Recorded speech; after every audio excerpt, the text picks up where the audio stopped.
जयमेसी आज 29 अक्टोबर 2020 तदनुसार 11 कार्तिक 2077 बिहिबार। आज हामी माथिल्लो कोठाबाट हेर्नेछौँ। आजको शीर्षक छ उत्साह दिने मित्रहरू। आज हामी परमेश्वरको वचन पहिलो पत्रुस 5 6 देखि 11 सम्म पाठ गर्नेछौँ। यसकारण परमेश्वरको शक्तिशाली बाहुली मुनि तिमीहरू आफैलाई विनम्र तुल्याओ र उहाँले उचित समयमा तिमीहरूलाई उच्च पार्नुहुनेछ। तिमीहरूका सारा फिक्री उहाँलाई सुम्पिदियो, किनकि उहाँले तिमीहरूको वास्ता गर्नुहुन्छ। सचेत रहो, जागा रहो। तिमीहरूको शत्रु दियाबलस कसलाई भेट्टाउँ र खाइहालौँ भनी गर्जने सिंह चाहिँ खोजी हिँड्छ। विश्वासमा दरिलो भएर त्यसको विरोध गर, किनकि संसारभरि नै तिमीहरूका दाजुभाइहरूले पनि यस्तै कष्टको अनुभव गरिरहनु परेको छ। सबै अनुग्रहका परमेश्वरले ख्रिस्टमा आफ्नो अनन्त महिमाको निम्ति तिमीहरूलाई बोलाउनु भएको छ। तिमीहरूले केही बेर कष्ट भोगेपछि उहाँले नै तिमीहरूलाई फेरि नयाँ पार्नुहुनेछ, स्थिर गर्नुहुनेछ र शक्तिशाली पार्नुहुनेछ।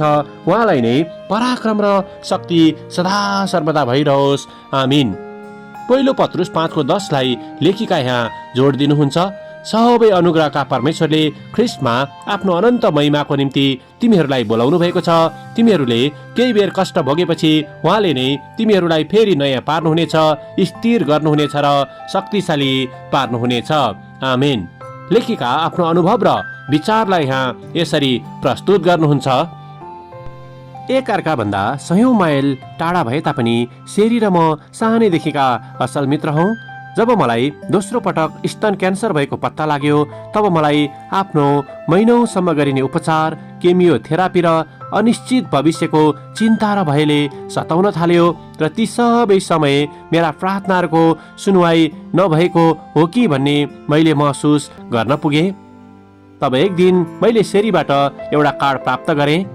त्यसभित्र मेरी मित्रले पहिलो पत्रुसको 5 अध्यायलाई लेखेकी थिइन्। त्यसैले मैले हतपत आफ्नो बाइबल पल्टाएर आफूलाई मार्गनिर्देशन र अगुवाई मिलोस् भन्ने हेतुले मैले त्यहाँका पदहरू पाठ गर्न थालेँ।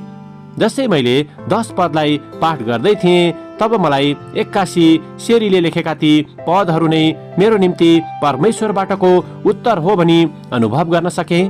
परमेश्वरले मलाई प्रेम गर्नुहुँदछ र उहाँको समयमा उहाँले पुनः मलाई आफ्नो महिमाको निम्ति प्रयोग गर्नुहुँदछ भनी मैले उक्त पदबाट सम्झना गर्न सकेँ।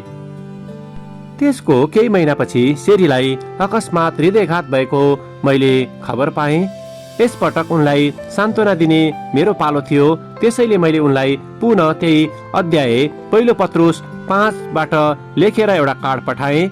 त्यसको केही समयको अन्तरालपछि स्वास्थ्य अवस्थामा सेरी र मैले हाम्रो असल मित्रता, उत्साह र उक्त बाइबल अध्यायको निम्ति परमेश्वरलाई एक साथ भई धन्यवाद चढाउने अवसर पायौँ।